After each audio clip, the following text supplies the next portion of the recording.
Buen día, a continuación vamos a explicar lo que es bóveda craneal. Los compañeros José Luis López Espinosa, Alejandra Escute Arenas y Hilder Enrique Zavala, su servidor.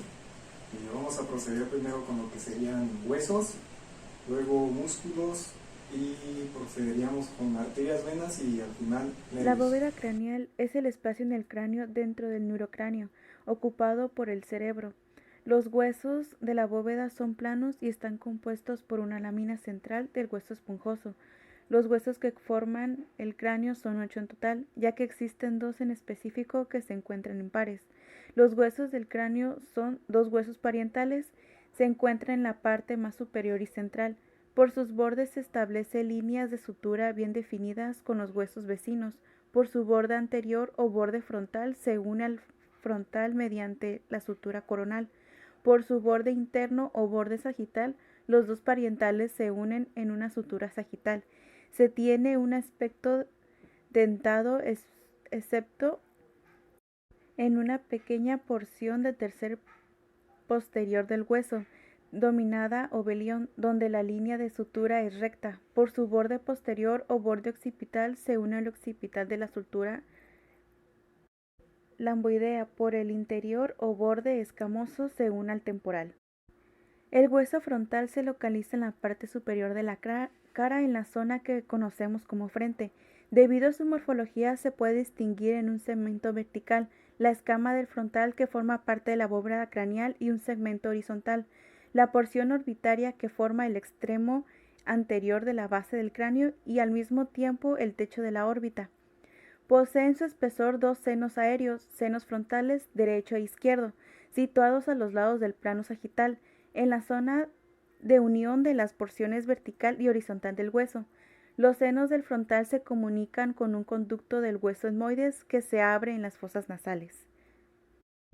El hueso occipital se encuentra en la zona posterior de la región de la nuca. Tiene forma trapezoidal y cóncavo en su cara interna y convexo en su cara externa. En el tercio anterior del hueso se localiza el agujero magno, que pone en comunicación la cavidad craneal con el conducto vertebral. La posición del agujero magno permite dividir el hueso en 4 porciones, que en los recién nacidos parece como unas piezas óseas independientes unidas por cartílago. La primera, la porción basilar situada por delante del agujero, la segunda, la escama situada por detrás del agujero y las porciones laterales. Los huesos esfenoides es un hueso de tipo plano que junto al etmoides forma parte de los huesos del cráneo y que posee los importantes apófisis llamadas alas menores y mayores. Recibe su nombre por disponerse como una cuña entre la cara y el cerebro. Es un hueso muy irregular que forma la porción central de la base del cráneo. Se sitúa por detrás del frontal y etmoides y por delante del occipital. Se le compara morfológicamente a un murciélago en el que se puede distinguir un cuerpo cúbico central del que emergen hacia ambos lados 2 láminas óseas irregulares denominadas por su forma y tamaño alas mayores y menores, y hacia abajo otro par de láminas óseas a modo de patas, las apófisis pterigoides. Pues el siguiente que sigue es el hueso etmoides. Forma parte del suelo de la fosa craneal anterior y participa en el macizo facial, que viene siendo en la cavidad nasal y en sus órbitas. Es un hueso muy irregular que se conforma por una lámina ósea vertical medio sagital, una lámina perpendicular, una lámina ósea horizontal, una lámina cribosa y 2 masas óseas voluminosas que se proyectan caudalmente desde los extremos laterales de la lámina cribosa, siguiendo un trayecto paralelo a la lámina perpendicular. También tenemos lo que son los huesos temporales, en este caso son 2, están localizados cercanos al conducto auditivo y es el que se une a la mandíbula para formar la articulación temporomandibular. Es uno de los huesos del cráneo más complejos, ya que contiene en su interior el órgano del oído y del equilibrio. Se sitúa en la parte lateral e inferior del cráneo.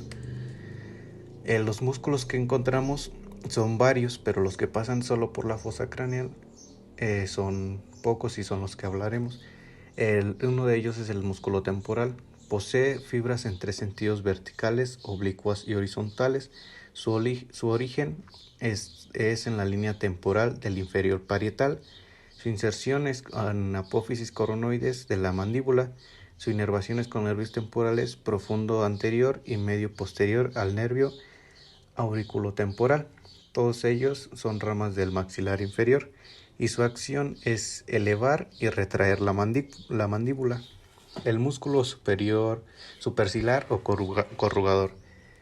Está cubierto por el prócer y el oblicular de los ojos. Su origen es 1/3 medio del arco superciliar del hueso frontal. Su inserción es 2/3 laterales de la piel de la ceja. Y su función es aproximar las cejas a la línea media. El otro músculo es el músculo occipitofrontal. Este viene desde el músculo occipital hasta el frontal, por eso lleva su nombre, y se puede subdividir en dos, que viene siendo el vientre frontal. Su origen es en la aponeurosis epicraneal. Su inserción es de piel y tejido subcutáneo de las cejas y de la frente, y su acción es elevar las cejas y arrugar la piel de la frente, también tirar del cuero cabelludo hacia adelante para indicar sorpresa o curiosidad. Y la otra parte sería el vientre occipital, que de su origen son 2/3 laterales de la línea nucal superior. Su inserción es aponeurosis epicraneal y su acción es retraer el cuero cabelludo, aumentando la eficacia del vientre frontal. A continuación voy a explicar las arterias y venas que recorren la bóveda craneal. Comenzaremos por las arterias. La arteria temporal superficial se origina en la división de la arteria carótida externa por debajo de la logía parotoidea, bajo el cóndilo de la mandíbula. Tiene una dirección oblicua ascendente por el borde posterior de la rama de la mandíbula. Esta en su trayecto ascendente pasa por delante del pabellón auricular y posterior al cóndilo mandibular. Es superficial al arco cigomático y es acompañada tanto por venas como por nervio auriculotemporal en su recorrido. Arteria occipital. La arteria occipital irriga el cuero cabelludo de la región occipital, músculos del cuello, células mastoideas y la dura madre de la porción posterior del cráneo. Se desprende de la carótida externa y cruza el nervio hipogloso en dirección hacia el hueso occipital. Alcanza la mastoides y se dirige hacia la protuberancia occipital externa. Termina dando con dos ramas occipitales tortuosas que perforan el trapecio y se distribuyen por la musculatura y cuero cabelludo. Arteria auricular posterior. Es profunda en su origen por arriba y medial al músculo estiloideo. En la región parótida sigue el borde superior del vientre posterior del músculo digástrico y desciende hacia el borde anterior de la apófisis mastoides, de la cual emerge hacia atrás y lateralmente para irrigar el surco articulomastoideo. La arteria carótida interna es una rama terminal de la arteria carótida común. Nace aproximadamente al nivel de la tercera vértebra cervical o en el borde superior del cartílago tiroides. Arteria carótida externa. Esta es una de las principales arterias de la cabeza y el cuello. Se origina en la arteria carótida común cuando ésta se bifurca en carótida externa e interna. Mencionaremos las venas. Estas forman parte de la vena temporal, la vena tributaria frontal, la vena tributaria parietal y la vena temporal superficial y vena temporal media.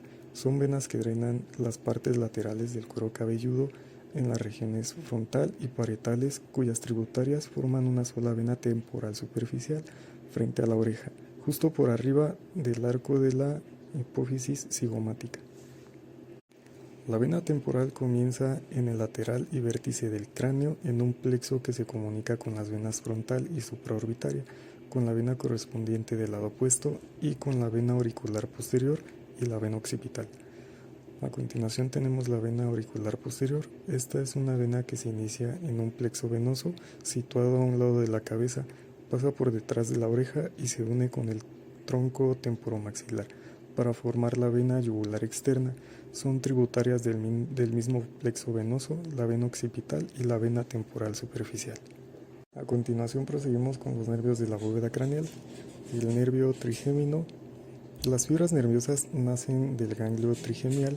Las fibras motoras nacen de células de dos núcleos masticadores, el núcleo principal y el núcleo accesorio.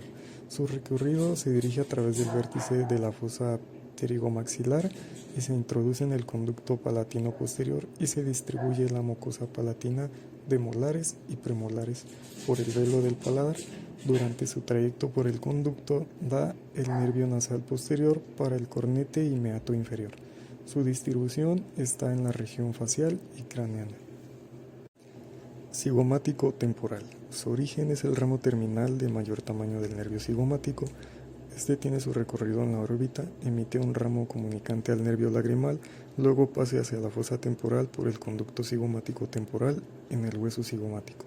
Su distribución es en la piel de la parte anterior de la fosa temporal. Luego tenemos el aurículo temporal.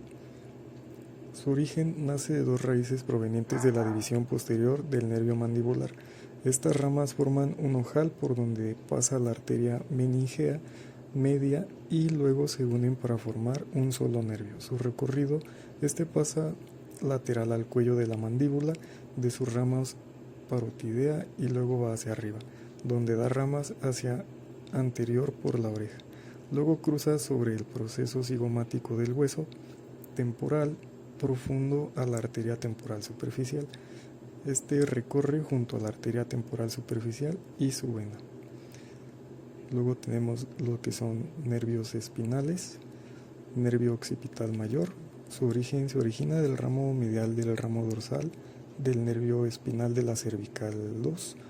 Su recorrido sale entre el arco posterior del atlas y el axis y discurre lateral a la articulación aclantoaxial lateral, profunda al músculo oblicuo mayor inferior de la cabeza. Su distribución se forma del ramo dorsal del nervio espinal cervical 2 y asciende entre la musculatura cervical posterior para inervar la piel del cuello cabelludo. Luego tenemos el nervio occipital tercero. Su origen es la rama directa del ramo dorsal de la raíz de la tercera cervical e inerva la piel de la nuca en la zona de la línea media. Su recorrido sale entre el arco posterior del atlas y el axis y discurre lateral a la articulación aclantoaxial lateral profunda al músculo oblicuo mayor inferior de la cabeza. El nervio occipital menor, su origen es una rama ascendente superficial del plexo cervical que tiene un origen variable, ya sea del ramo ventral del segundo nervio cervical o de los nervios cervicales segundo y tercero, y es solamente sensitivo. Inerva la piel de la región mastoidea y región lateral craneal. Su distribución proporciona la inervación de la parte superolateral del lóbulo de la oreja, la piel de la región mastoidea y la región lateral craneal.